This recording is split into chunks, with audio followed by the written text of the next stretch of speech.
Todos os seres humanos nascem livres e iguais em dignidade e em direitos. Todo o indivíduo tem direito à vida, à liberdade e à segurança pessoal. Ninguém será submetido a tortura nem a penas ou tratamentos cruéis, desumanos ou degradantes. Toda a pessoa tem o direito de livremente circular e escolher a sua residência no interior de um Estado. O indivíduo tem deveres para com a comunidade fora da qual não é possível o livre e pleno desenvolvimento da sua personalidade.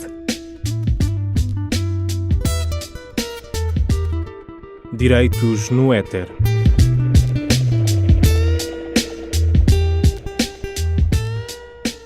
Quando, no passado dia 17 de maio, os deputados da Assembleia da República Portuguesa entraram no hemiciclo, não esperavam um resultado como o que se verificou. Depois de uma acesa discussão, Portugal tornou-se no 5º país a permitir a coadoção por casais do mesmo sexo. Nos termos do diploma legislativo, agora aprovado, podem coadotar pessoas com mais de 25 anos e nas situações em que não exista um segundo vínculo de filiação em relação ao menor. Direitos no éter. Para falar sobre a questão da coadoção, tenho comigo a Inês Lopes, da Secção de Defesa dos Direitos Humanos. Bom dia, Inês. Dizem vários ativistas que este é um passo pequenino numa escadaria enorme. Estamos no bom caminho. Sem dúvida que ainda falta muito para percorrer, mas creio que esta é uma alegria para todos aqueles que lutam há anos pela igualdade e também pela proteção das crianças que se inserem em famílias que não estão dentro dos padrões tão normais e tão tradicionais da sociedade portuguesa.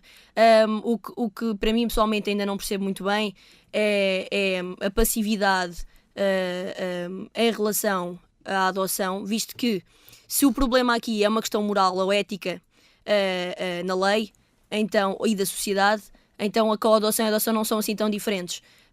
Claro que há uma necessidade na coadoção específica de proteger crianças que já têm uma ligação a um dos seus pais, a um dos seus tutores, enquanto na adoção essa criança não tem qualquer ainda ligação, nenhum laço criado em qualquer um deles. É a única diferença. Mas de facto há aqui uma necessidade de proteger as crianças que já existem em famílias homoparentais e aquelas que ainda nem sequer têm família e poderão tê-la, uma família muito saudável e que pode acolher, educar e apoiar quando mais necessita com a adoção. Portanto, sem dúvida que ficamos tristes a perceber que houve aqui um impedimento, neste caso a abstenção do PCP, do Partido Comunista, em relação à adoção, embora tenha votado favoravelmente na coadoção, mas continuo a não perceber se é aqui o impedimento moral ou ético que está a fazer, ou portanto o preconceito que está aqui a ser entrave à total garantia dos direitos e da igualdade. Portanto, relembrar aqui que na nossa Constituição Portuguesa o 13º artigo diz muito claramente que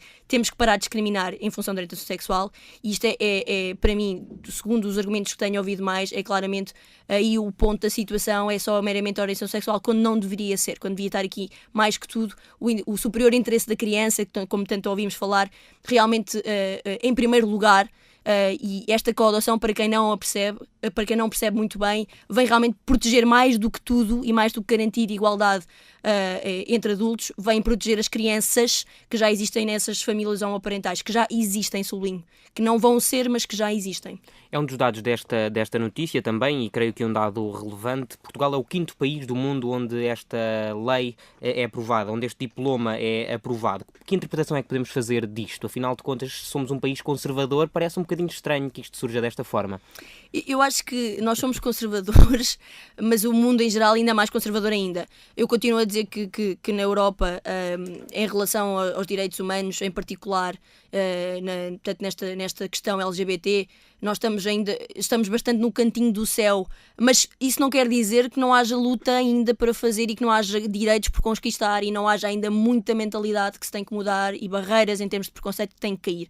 E a questão é essa, que é ótimo ouvir dizer que Portugal é o 5º país do mundo relativamente a este assunto, ou o 8º na altura do casamento, ou ser dos países, os primeiros, dos pioneiros a ter este debate tão abertamente em todas as faixas etárias e em todas as comunidades.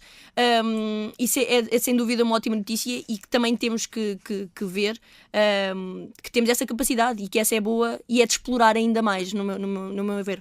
Disseste que tivemos este debate, um debate que foi feito de forma muito abertamente. Essa não é a opinião de Dom Manuel Clemente, Cardeal Patriarca de Lisboa, que pouco depois de ter tomado posse, digamos assim, não sei se é a palavra correta no seio da Igreja, mas depois de ter assumido as novas funções no Patriarcado de Lisboa, mostrou-se descontente com esta lei. Em primeiro lugar, desvalorizou, disse que o país precisaria de discutir outras questões que não estas, e depois disse que os deputados e a sociedade não estava suficientemente esclarecida em relação ao tema. Concordas que a sociedade não está esclarecida e que muitas vezes se calhar vai na crista da onda e na questão do não podemos discriminar, portanto vamos lá dar-lhe este jeito, e se calhar não é o melhor para o superior interesse da criança, como dizias há pouco? Sim, isso é uma questão para mim das mais pertinentes, que é, ok, então nós vamos fazer leis que a sociedade ainda não está preparada para as aceitar, ou vamos fazer leis para incentivar a sociedade a tentar mudar, visto que ela ainda não está. Claro que, e no meu entender, o debate, quando eu falo em debate aberto, é nós já conseguirmos ver na comunicação social, em debates, em conferências, ainda ontem tivemos cá em Coimbra bastonários. Vamos a falar nisso também. Exatamente, portanto, pessoas da lei a falarem nas palavras lésbica, nas palavras gay, nas palavras homossexual, sem qualquer tipo de problemas, coisa que se calhar há 20 anos atrás não era assim tão comum. E nesse sentido é que eu acho que é de congratular também já haver uma certa abertura em várias pessoas que supostamente mais conservadoras ou que não teriam tanta abertura para falar disso, e nesse sentido é positivo. Agora, claro que há muito debate ainda a fazer, até porque o jogo das mentalidades, ou melhor, a mudança de mentalidades não vai nem pouco nem mais ou menos só por parar ou de ser uma luta só porque esta lei vai ser aprovada, ou porque eventualmente daqui a uns anos poderemos ter a lei da adoção efetivamente aprovada. Até porque no fim da lei portanto, está escrita, eu quero ver em efetivar na prática se não vai haver discriminação, se não vai, essas mentalidades não vão continuar a aceitar muito bem, e que na prática, em todos os processos jurídicos, em todo o processo da adoção, em todo o processo de convivência social, se não vai continuar a haver discriminação. Portanto, claro que o debate, quanto mais melhor, e quanto mais pessoas o abranger, e quanto mais falar abertamente estas coisas, melhor. Eu acho que a Igreja, neste caso, é normal que queira promover mais o debate, porque é uma forma também de dizer de uma forma muito politicamente correta, se calhar temos que pensar melhor nesta coisa da adoção, porque isto se calhar não é assim tão bom. Portanto, é um argumento que eles têm de fazer com que as pessoas se insurjam, pensem mais, o que no fundo não é mau se não fosse por trás com o objetivo de atrasar uma coisa que é inevitável, que é garantir os direitos e a proteção às pessoas e às crianças. E é nesse sentido que eu concordo com ele, tem que haver mais debate, mas não pelos motivos que refere, não no sentido de atrasar, mas sim das pessoas deixarem de ser tão ignorantes sobre este assunto e começarem a serem, portanto, saberem mais do que se está a falar e da verdade, porque no fundo a realidade que existe destas famílias em Portugal já existem, a realidade delas é desconhecida. Portanto, nós a palavra é essa, sendo ignorantes desse tipo de realidade, há que realmente promover com que as pessoas lidem mais, vejam mais, saibam mais sobre essas realidades. E nesse sentido, eu apoio completamente a Igreja, inclusive Dom Clemente. Agora, não com o objetivo de atrasar, mas com o objetivo de avançar naquilo que é a proteção e a garantia dos nossos direitos. Marinho Pinto, estávamos a falar há pouco, disse que uma criança precisa de um pai e de uma mãe. Pelo menos é isto que nós estamos habituados. É verdade. É isso que nós estamos habituados, mas eu acho que mais do que um pai e uma mãe, nós precisamos de amor, e qualquer criança precisa de amor. E isso pode ter, assim como há muitos e muitos séculos tem vindo a ver, a crianças que crescem com um avô, com uma avó, com uma tia, com só um irmão, e não deixam, e desde que tenham o amor dessas pessoas e o apoio emocional ou financeiro dessas pessoas, não deixam de ser pessoas bem formadas, bem desenvolvidas. Todos nós conhecemos pessoas, ou amigos ou colegas, que não tiveram infâncias tão fáceis, pais que divorciaram porque só tiveram um pai, porque só tiveram uma mãe, porque só tiveram um tio ou um avô, e não deixaram de ter as referências todas necessárias. Nomeadamente, o Dr. Marinho Pinto referia que precisa ter a referência masculina e feminina. Nós vamos buscar essas referências masculinas e femininas a todo o dia, a toda a hora, ao nosso professor, ao nosso colega, ao nosso tio, ao nosso grande amigo, à nossa grande amiga. Essas referências nunca vão deixar de existir na nossa vida se nós estivermos atentas a elas.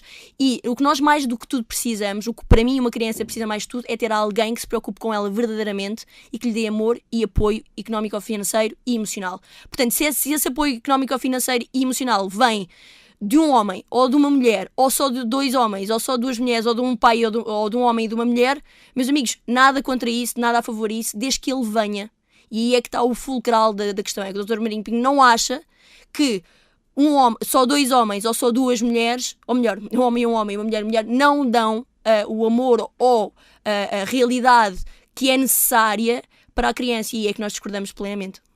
Obrigado, Inês. Terminou o nosso tempo. Até à próxima. Até à próxima. Direitos no Éter.